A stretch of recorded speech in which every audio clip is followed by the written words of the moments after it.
Kids at home during the Civil War time period didn't have electricity, so there were no video games, TVs, movies, and all the other things we use today to keep ourselves entertained.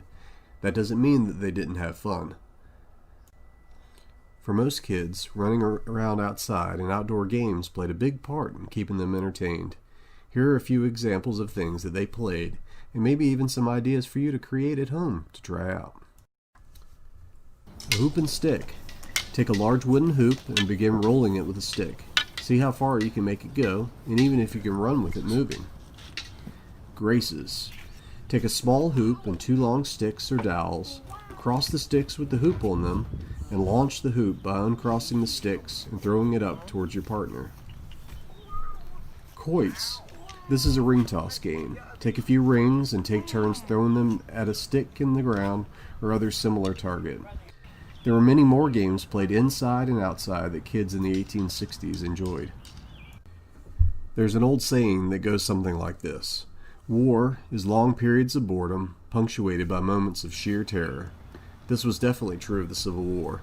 For months during the winter, soldiers would sit in winter camps with little to do, especially when the weather was bad. Even in warmer months, soldiers often would be stuck in one place for a while, and while soldiers' duties, drill, and other assignments took up a lot of their time, the soldiers still spent a lot of time being bored. Many of the games and other forms of entertainment were things they knew from home. Soldiers might spend time reading a book, writing home, telling jokes or stories, and other similar activities. They also played games like checkers or chess. Soldiers also at times enjoyed playing dominoes. Another game played during the time period is Shut the Box, which is a game that was especially popular with sailors. Shut the Box involves rolling dice and then marking off numbers that can be added to create the number rolled. Whatever numbers remain when you can't mark anymore is added up for your score. If you can mark off all the numbers, then you can shut the box and win.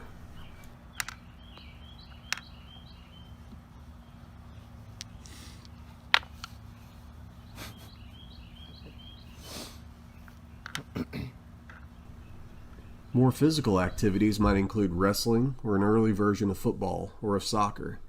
One game that was played before the war that became popular because of the war was baseball. Rules varied, but it was the same basic game with a ball and bat, but no gloves. It was noted a few times during the war that baseball was played by various Union regiments around Yorktown, even as the fighting was going on in the siege lines close by. Even prisoners of war played, including at Salisbury Prison in North Carolina.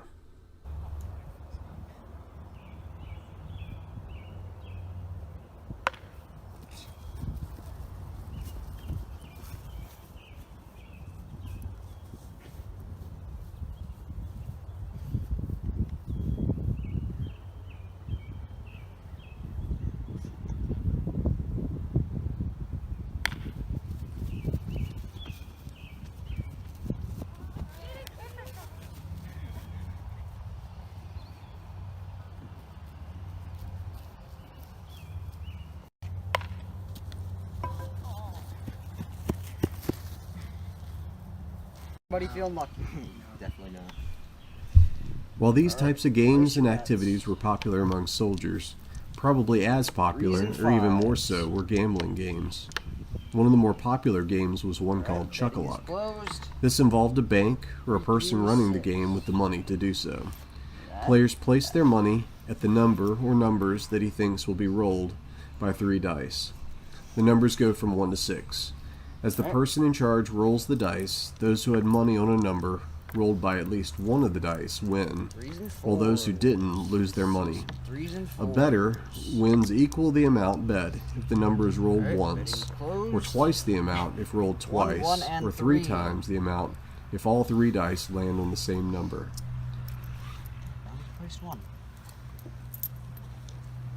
Since gambling was looked at as something not proper to do at the time period, it was noted that on payday, groups of soldiers could be seen scattered away from camps playing. Other gambling games were various types of card games like poker and euchre.